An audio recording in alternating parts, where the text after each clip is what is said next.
O Evangelho, como me foi revelado por Maria Valtorta, capítulo 245. Uma acusação dos nazarenos a Jesus, afastada com a parábola do leproso curado. Valtorta descreve a visão que teve dia 6 de agosto de 1945. A primeira parada que Jesus faz em Nazaré é na casa de Alfeu. Está para entrar na horta quando se encontra com Maria de Alfeu, que está saindo com 2 ânforas de cobre para ir à fonte de água. A paz esteja contigo, Maria, diz Jesus e abraça a parenta, que expansiva como sempre o beija com um grito de alegria. Vai ser certamente este um dia de paz e de alegria, meu Jesus, porque tu vieste. Ó filhos meus caríssimos, que felicidade a mim ver-vos, que felicidade para a vossa mãe, beija afetuosamente os seus filhos, que estavam logo atrás de Jesus. Ficais comigo hoje, não é verdade? Eu já estou com o forno aceso para os pães e ia indo apanhar água para não ter que interromper a cozedura do pão. Mamãe, nós vamos buscar, dizem os filhos, tomando conta das ânforas. Como eles são bons, não é verdade, Jesus? Muito bons, confirma Jesus. Mas são bons também para contigo, não é verdade? Porque se eles tivessem que amar-te menos do que a mim, seriam para mim menos queridos. Não tenhas medo, Maria. Eles só me dão alegria. Está sozinho? Maria foi-se embora de repente. Eu também teria ido lá. Eu estava com uma mulher, é uma discípula. Ela estava com uma mulher, é uma discípula? Sim, é a irmã de Marta. Oh, que Deus seja bendito por isso. Tanto que eu rezei para isso. Onde ela está? Eila, que vem vindo aí com minha mãe, Marta e Susana. De fato, as mulheres estavam dando uma volta pela rua, acompanhadas pelos apóstolos. Maria de Alfeu corre ao encontro delas e exclama: Como eu me sinto feliz por ter-te como irmã! Eu deveria chamar-te minha filha, porque tu és jovem e eu já estou velha. Mas eu te chamo com um nome para mim tão querido. Desde quando eu assim chamo a minha Maria, querida? Vem, deves estar cansada, mas certamente também tu estás feliz, e beija a Madalena, segurando-a depois pela mão, como para fazê-la compreender ainda mais o quanto lhe quer bem. A beleza viçosa de Madalena fica posta ainda mais em destaque ao lado da figura emagrecida de Maria de Alfeu. Hoje todos na minha casa. Eu não vou os deixar embora. Não vou os deixar embora. E com um suspiro profundo que lhe vem involuntariamente, escapa-lhe também esta confissão. Eu estou sempre tão sozinha. Quando não está aqui a minha cunhada, passo os dias bem triste e solitária. Estão ausentes os teus filhos? Pergunta Marta. Maria de Alfeu fica ruborizada e suspira. Com suas almas, sim. Maria de Alfeu fica ruborizada, né? Ainda? Com suas almas, sim, ainda. Ser discípulos une e separa, mas assim como tu vieste, Maria, também eles virão. E enxuga uma lágrima. Olha depois para Jesus, que a observa com piedade e se esforça para sorrir e perguntar. São assuntos longos, não é verdade? Sim. Maria, tu os verás. Sim, Maria, tu os verás.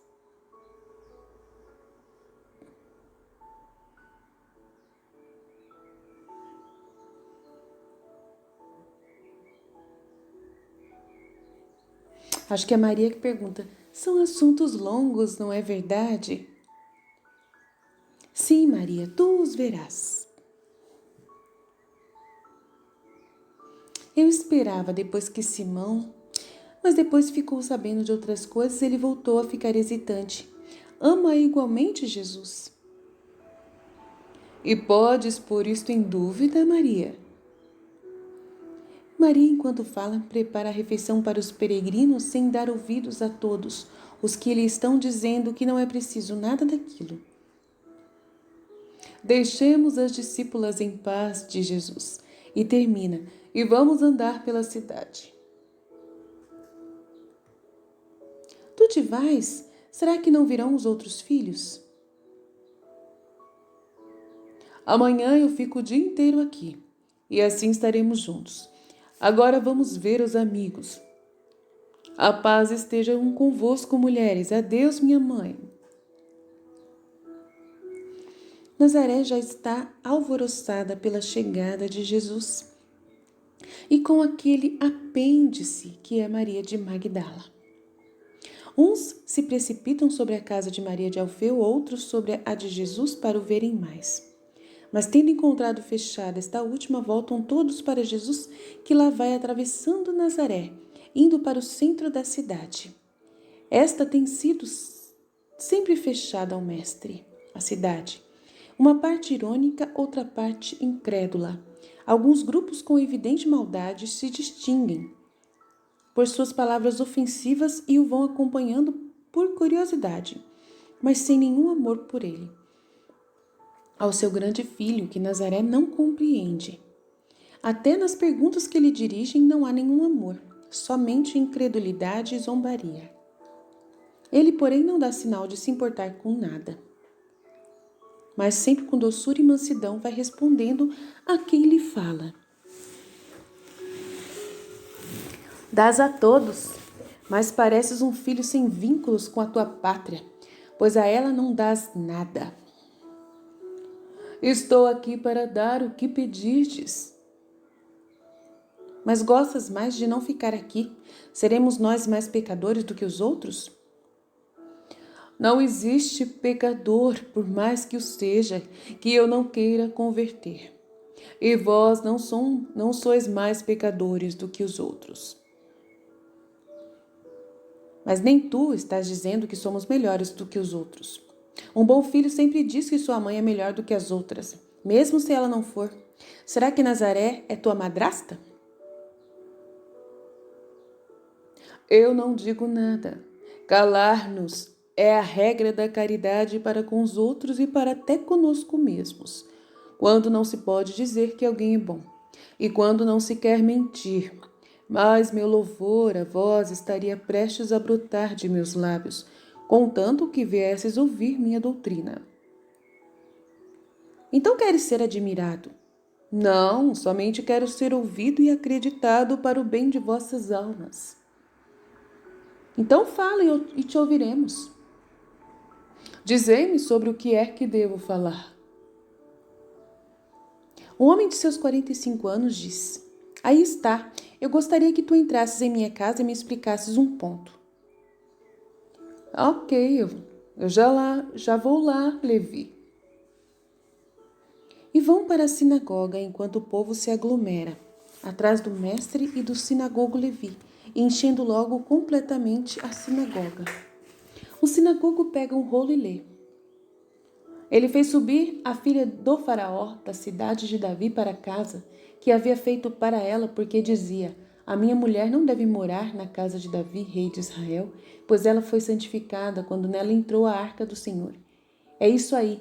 Eu quereria saber de ti como é que julgas isso. Se aquela medida foi justa ou não e por quê. Sem dúvida, ela foi justa, porque eu respeito a casa de Davi santificada, porque nela havia entrado a arca do Senhor. Assim o exigia. Mas sendo ela mulher de Salomão, isso não tornava a filha de Faraó digna de viver na casa de Davi? A mulher não se torna, segundo a palavra de Adão, osso dos ossos do marido e carne de sua carne? Se assim é, como há o poder de profanar se não profana o seu esposo? Foi dito no primeiro livro de Esdras: Vós pecastes desposando as mulheres estrangeiras e acrescentando mais este delito aos outros muitos de Israel. E uma das causas da idolatria de Salomão se deve justamente a esses conúbios com mulheres estrangeiras.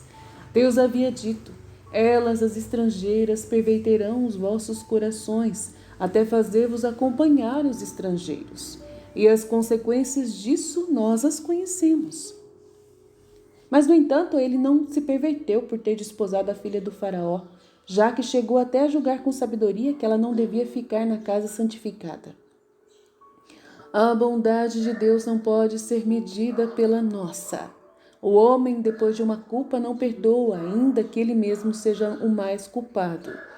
Deus não é inexorável depois de uma primeira culpa. Contudo, não permite que impunemente o homem se endureça no mesmo pecado. Por isso, Deus não o pune na primeira queda. E aí, lhe fala ao coração, mas pune quando sua bondade não é aproveitada para converter-se, mas é considerada pelo homem como uma fraqueza. Aí é que desce sobre o homem a punição, porque de Deus não se zomba. Osso de seus ossos, carne de sua carne, a filha de Faraó havia colocado as primeiras sementes da corrupção no coração do sábio Salomão. E vós sabeis que uma doença se manifesta não enquanto só há um germe no sangue, mas quando o sangue já está corrompido por muitos germes, que se multiplicam. A partir daquele primeiro, a queda do homem para baixo sempre tem seu começo em alguma leviandade, que aparentemente era inócua. Depois disso, a condescendência com o mal vai aumentando. Forma-se o hábito de deixar a consciência transigir, de descuidar-se dos deveres da obediência de Deus, a Deus, e pouco a pouco se chega aos grandes pecados, como Salomão chegou até a idolatria, provocando cisma cujas consequências perduram até hoje. Então tu dizes que se há de dar a maior atenção e prestar o maior respeito às coisas consagradas? Sem dúvida. Explica-nos, pois, mais isto. Tu te dizes a verdade de Deus, a verdade? Eu sou. Ele me mandou vir trazer à terra a boa nova a todos os homens, e para que eu os redima de todo o pecado. Tu, pois, se é mais do que a arca, por que não na glória que se vê sobre a arca, mas em ti mesmo que está Deus? Tu estás dizendo e é verdade. E então por que te profanas? Foi para dizer-me isto que me trouxeste aqui, mas eu me compadeço de ti e de quem te estimulou a falar. Eu não deveria justificar-me, porque qualquer justificação seria espezinhada pelo vosso ódio. Mas eu, a vós, que me censurais por falta de amor a vós e de profanação de minha pessoa, a vós eu darei uma justificação. Ouvi. Eu sei o que estás querendo dizer, mas eu vos respondo, vós estáis errados. Assim como eu abro os braços para os que estão morrendo, a fim de trazê-los de novo à vida, e chamo os mortos para dar-lhes a vida, igualmente eu abro os braços para os verdadeiros moribundos e chamo os verdadeiros mortos, os pecadores, para levá-los à vida eterna e ressuscitá-los, se é que já estão podres, para que não morram mais. Mas eu vos contarei uma parábola. Um homem, por causa de muitos vícios, tinha se tornado leproso.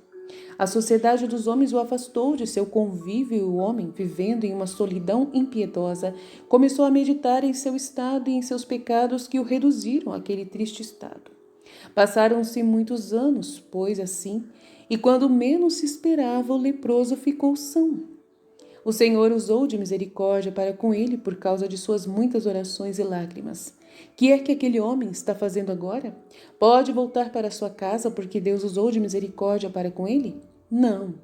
Ele deve ir mostrar-se ao sacerdote, o qual, depois de tê-lo observado atentamente por certo tempo, faz que ele vá purificar-se. Depois de fazer um primeiro sacrifício de 2 pássaros, e depois não de uma só, mas de 2 lavagens de suas roupas. O curado volta ao sacerdote com os cordeirinhos sem mancha e a cordeirinha com a farinha e óleo prescritos. O sacerdote o conduz então à porta do tabernáculo. É então que o homem fica religiosamente readmitido no seio do povo de Israel. Mas dizei-me vós, quando ele vai a primeira vez ao sacerdote, para que vai? Para ser purificado pela primeira vez e assim poder cumprir a purificação maior, que é o que o readmite ao seio do povo santo. Disseste bem. Mas então ele ainda não está completamente purificado? Oh não, ainda lhe falta muito para isso, tanto em seu corpo como em sua alma. Como então que ele tem coragem de aproximar-se do sacerdote na primeira vez, quando ainda está completamente imundo e na segunda vez aproxima-se até do tabernáculo? Porque o sacerdote é o meio necessário para que ele possa ser readmitido sobre os viventes, entre os viventes. E o tabernáculo? Porque só Deus é capaz de cancelar as culpas e é de fé crer que além do santo véu repousa Deus em sua glória e de lá concede o seu perdão. Mas então o leproso curado não está sem culpa quando ele vai aproximar-se do sacerdote do tabernáculo? Não, certamente que não. Homens de pensamento torto e de coração não limpo, por que então me acusais, se eu, o sacerdote e o tabernáculo, me deixo aproximar dos leprosos do espírito? Porque tendes duas medidas para julgar? Sim, a mulher que estava perdida como Levi, o publicano, aqui presente agora com a sua nova alma e com o seu novo ofício, e com esses outros e outras que vieram antes desses e estão agora ao meu lado. Aqui eles podem ficar, porque agora foram readmitidos no seio do povo do Senhor. E eles foram trazidos para perto de mim pela vontade de Deus, que colocou em mim o poder de julgar e de absolver, de curar e ressuscitar. Seria uma profanação se neles continuasse a existir sua idolatria, assim como continuou na filha do faraó. Mas profanação não é o fato de terem eles abraçado a doutrina que eu trouxe à terra e pela qual eles ressuscitaram para a graça do Senhor. Homens de Nazaré, que entendeis armadilhas para mim, que estendeis armadilhas para mim, por não vos parecer possível que em mim esteja a sabedoria verdadeira e a justiça do verbo do Pai. Eu vos digo, fazei como os pecadores. Na verdade, eles estão ganhando de vós, ao saberem eles ir à verdade. E eu vos digo ainda, não fiqueis recorrendo a grosserias, a armadilhas para poderdes lutar contra mim. Não façais isso. Pedi e eu vos darei, como dou a cada um que vem a mim a palavra da vida. Acolhei-me como um filho desta nossa terra. Eu não guardo rancor de vocês. As minhas mãos estão cheias de carícias e o meu coração do desejo de instruir-vos e fazer-vos contentes. Tanto eu estou assim, que se me quiserdes, eu passarei entre vós o meu sábado, instruindo-vos na lei nova. A multidão está com ideias contrárias, mas acaba prevalecendo a curiosidade ou o amor, e muitos gritam: sim, sim, amanhã aqui nós te ouviremos. Rezarei para que de noite caia a crostra, que está oprimindo os vossos corações, para que caiam todas as prevenções e livres delas, possais compreender a voz de Deus, que veio trazer o Evangelho a toda a terra, mas com o desejo de que a primeira região capaz de acolhê-la seja a cidade onde eu nasci. A paz esteja com todos vocês. E assim termina a visão Fiat.